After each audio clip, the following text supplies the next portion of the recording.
This is the truth with Pure Power Chord. Truth. The truth. The truth. The truth. So, you cannot unify with evil or unite with a lie.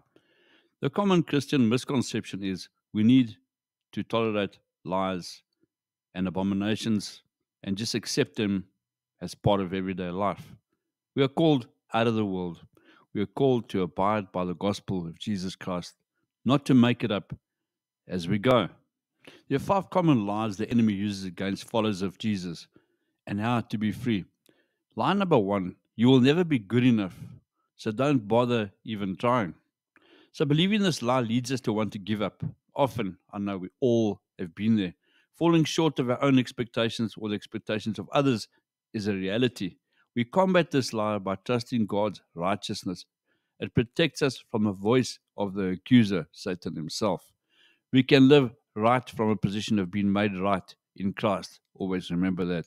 Then we get to lie number 2. You don't have anything of value to offer to others. This is a very common one. And I mean, this world today, it doesn't take much to make anybody feel like this. Believing in this lie leads to self-doubt. We combat this lie by trusting God's plan and purpose for our lives. Remember, we are God's masterpiece, His workmanship. We are made in His image. We are created in Christ Jesus for good works. He has given us what we need for whatever He's placed us to do. Let me get to lie number 3. Lying is okay as long as it protects you or others from the painful truth. Believing this lie leads to a habit of lying. Some people don't even realize lying has become a way of life. We combat this lie by practicing the truth and speaking the truth in everything we do. Living with a clear conscience leads to peace and absolute freedom. Practicing truth means if it's not true, don't believe it. Don't think about it and don't speak it. Otherwise, you start living it. So, lie number 4, you're a hypocrite. Believing this lie shows up in judging or criticizing ourselves when we miss the mark. We must combat this lie by trusting God's word to renew our minds. We may not be where we want to be, but thank God we're not where we used to be. So it's all about progress. Rome wasn't built in a day. So this leads me to my final point. Lie number 5. They a hypocrite. Believing this lie shows up in judging or criticizing others when they miss the mark.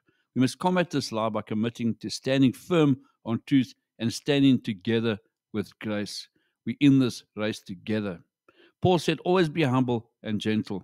Be patient with each other, making allowance for each other's faults because of your love. And we find this in Ephesians 4 verses 2. Remember, God is strong, not us. So be strong in God. We can put every piece of God's armor so we will be available to resist the lies of the enemy, and we need to stand firm. Keep in mind, we all have been chosen to spread the word of God. That is what the Great Commission was about. If we do it in the wrong way and we chase people away, we are not bringing people towards Christ. We are chasing them away. I found myself doing this a few days ago when involved in an argument on Facebook, and it did no justice to what God has set me out to do. So we need to be careful how we do things and how we go about it. Keep in mind, we're not meant to partake in the evil that is going on in the world too. So which makes it a very difficult thing. I'm not going to lie to you. But what we need to do is find a way and get some common ground that we can actually speak to these people. You must remember, we can't convict them. Only they can make the choice.